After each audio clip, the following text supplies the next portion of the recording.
देखो आंसर तो ना हर एक स्टूडेंट याद करता है, बट प्रॉब्लम तब आती है जब उस आंसर को एग्जाम के अंदर लिखना होता है, क्योंकि उस समय के अंदर हमें ये तो आता नहीं है कि हम आंसर को लिखते कैसे हैं, जिसकी वजह से हमारे बहुत सारे नंबर कटते हैं। मैं तुम्हें गारंटी से बोलता हूं, अगर तुम इस टेक्निक से अपने एग्जाम के अंदर आंसर लिख कर आओगे ना, तो तुम उन आंसर को भी लिख पाओगे जो कि तुम्हें एग्जाम के अंदर याद नहीं आ पा रहे। और अगर इस टेक्निक से लिखोगे तो कोई भी टीचर तुम्हारे आधे नंबर भी नहीं काट सकते।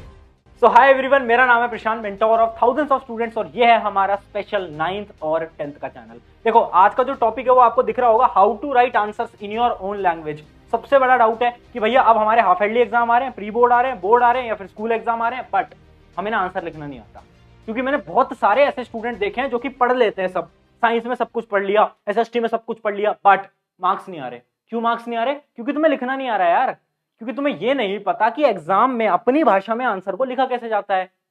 तुम ऊट पटांग ग्रामर लिख के आ जाते हो एग्जाम के अंदर, जिसकी वजह से तुम्हारे नंबर बिल्कुल कट जाते हैं। टेंशन की बात नहीं है, आज डीपली समझते हैं कि आंसर को लिखने की कला क्या होती है। ये कला, ये छुपी हुई कला है, आज मैं तुम्हें बताने वाला हूं। ये सारे टॉपर्स के सीक्रेट हैं। इतने सारे टॉपर पिछले साल भी इस चैनल से पढ़ के निकले थे, उन सब ने बोला कि हाँ, आंसर लिखने की कला आनी चाहिए अगर तुम्हें बोर्ड के अंदर 95 प्लस लाने हैं तो। सिंपल सी बात है, ठीक है। स्टार्ट करते हैं। सबसे पहला पॉइंट देखो, पॉइंट बाय पॉइंट बताऊंगा, बहुत इंपॉर्टेंट चीज है। इसके अंदर मैं तुम्हें यह भी बताऊंगा कि तुम्हें क्वेश्चंस को अटेम्प्ट कैसे करना होता है, 1 मार्कर कैसे लिखने होते हैं, 2 मार्कर क्वेश्चन कैसे लिखने होते हैं, 5 मार्कर कैसे लिखने होते हैं। उसके साथ मैं तुम्हें यह भी बताऊंगा उस क्वेश्चन को कैसे आंसर किया जाए जो तुम्हें याद नहीं आ रहा एग्जाम के अंदर, वो भी बता दूंगा। बट हम बहुत बेसिक से स्टार्ट करते हैं। वीडियो थोड़ी लंबी होगी बट बहुत ज्यादा यूजफुल होगी। ये आगे जो आने वाले 15 से 14 मिनट है ना, ये बहुत ज्यादा इंपॉर्टेंट होने वाले हैं, ध्यान से समझना। पॉइंट नंबर 1 बहुत ज्यादा इंपॉर्टेंट है। पॉइंट नंबर 1 है mostly right answers in points, specially for SST and science. देखो अगर तुम्हारा एसएसटी या साइंस का एग्जाम है ना, एक बहुत ज्यादा इंपॉर्टेंट टिप देने वाला हूं, ध्यान से समझना।